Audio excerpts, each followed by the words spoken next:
Hello, it's Harvin, and I just wanted to talk about my favorite instrument. I wanted to talk about my favorite instrument, that instrument being the ocarina. Some of you probably might have played The Legend of Zelda, Ocarina of Time. Some of you probably played the original. In my case, I played the remaster in the DS, in the 3DS. And that's how I first came into contact with the ocarina. Like, I already had some exposure to like instruments before, but the ocarina was like the first time where I was like, oh, I kind of like the sound of this instrument, and I was wondering if it was real or not.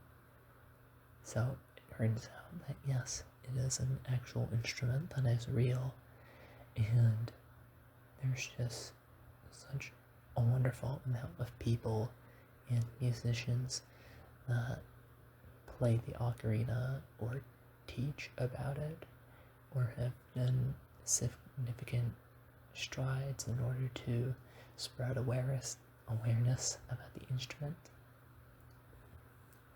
In my case, I've been playing for quite a while now,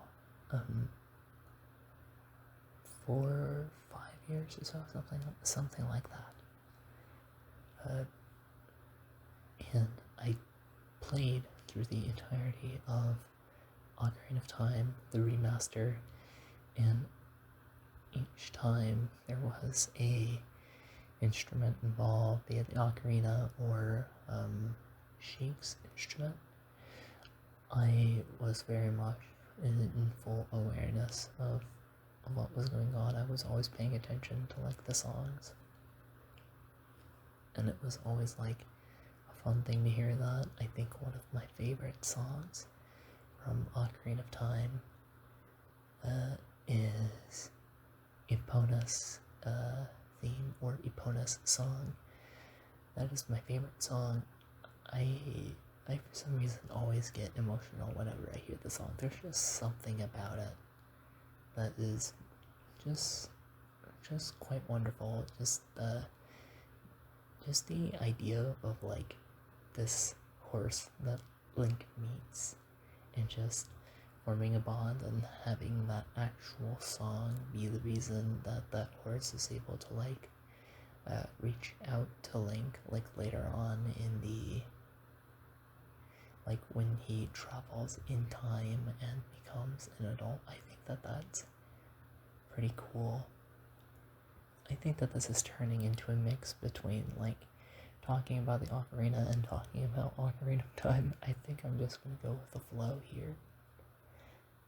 But yes, I think one of the toughest dungeons from Ocarina of Time has to be the one with the Gorons. I, for some reason, had no idea how to beat the giant lizard dude there. I know that you had to throw some bombs at him. I eventually had to look up the solution because my mind, whenever I'm playing Zelda games, I just cannot with the logical puzzles. That's probably some of my weaknesses when I play games.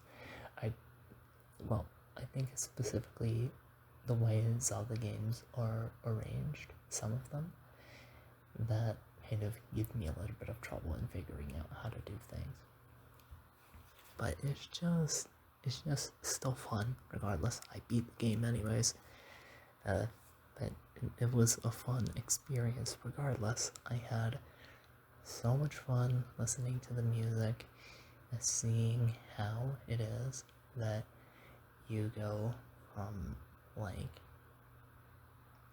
Kid Link and then like he transitions through the power of the ocarina to his adult form. I think the time skip or like the timeline says it's something along the lines that he ages like 7 years older or something like that to wield the Master Sword.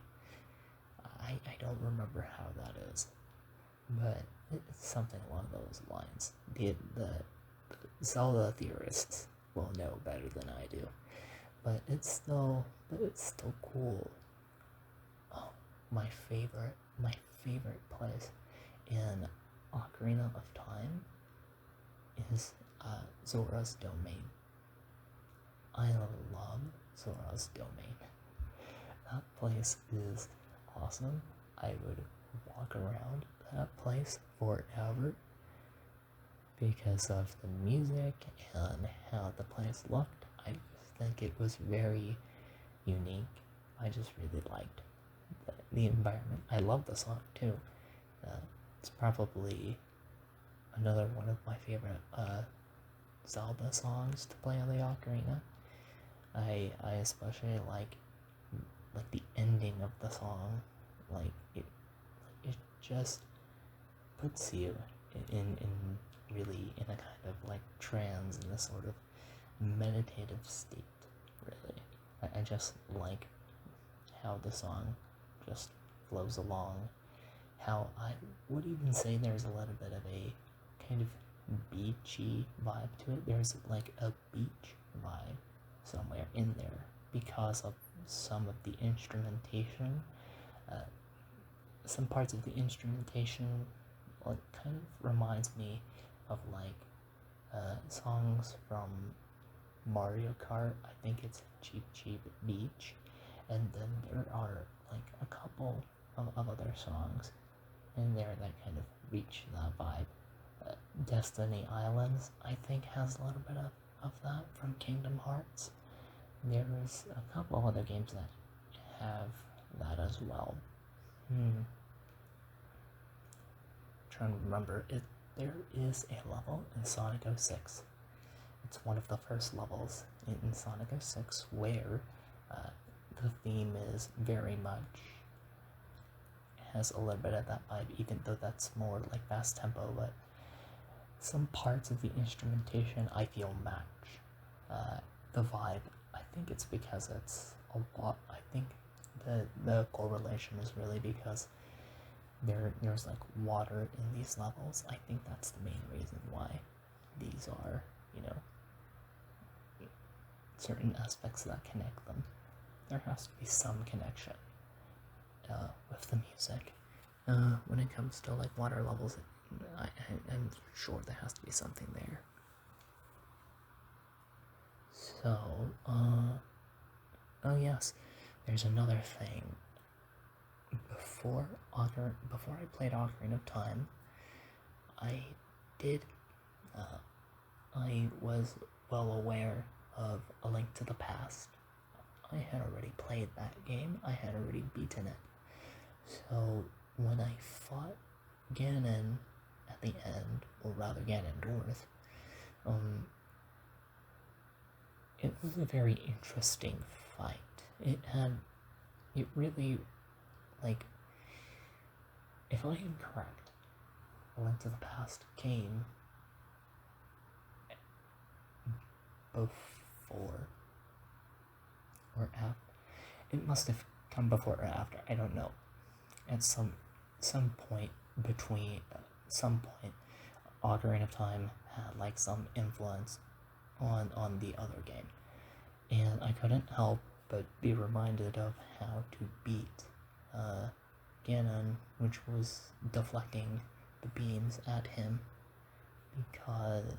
because of how A Link to the Past plays.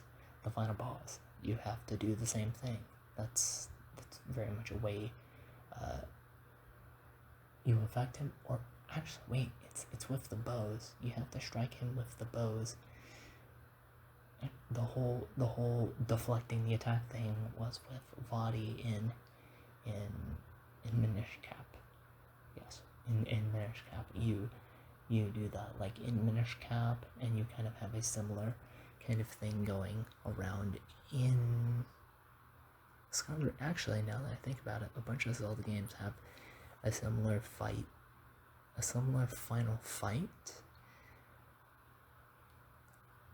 that could be interesting for lore relevance, since like the cycles in Hyrule kind of keep going, and like the whole cycle of the hero and like Ganon keep going because of Demise's curse. So that could be interesting. Like the reason why they have very similar fights could be a play on that reason because of like that curse. Actually, that sounds very compelling. I wonder if that has been talked about before. I imagine it must have been, but it just seems something interesting. So going back to the ocarina, I just love its sound. I have an Alto C ocarina, a dragon ocarina, and I just love it so much. It's just awesome the way it plays, and you can go really fast, or you can really go slow, or anything in between, and it's just incredible. Sometimes I like to go Guitar Hero mode, and I'll just play like really fast songs, and it's a blast ripping through all those songs on the ocarina at I don't know, the speed of light, really. It's so fun to just try to imitate the guitar with the ocarina in some respects. Not in its entirety, because both instruments are fundamentally different, but I like trying to kind of like imitate those aspects. The ocarina does have some similarities, and like it reminds me of Guitar Hero a little bit, in the sense of, you know, you press your finger onto one of the sound holes and it produces a different sound. It's kind of like the same thing with Guitar Hero, so why not make that comparison? I just think it's cool. So I guess that's very much it. I think that's very much it. The ocarina is near and dear to me, and so is like Ocarina of Time and Minish Cap. Like a lot of those games are pretty awesome. I haven't played Breath of the Wild though, neither Tears of the Kingdom. Those games, I'll get lost very easily. So, to those of you who have beaten the game, you know, congrats to you. But I definitely can't. It's not my cup of tea. I definitely like a different style of gameplay. So, alright. I hope you all have had a wonderful day or night whenever you are listening to this. And hope you guys are feeling relaxed.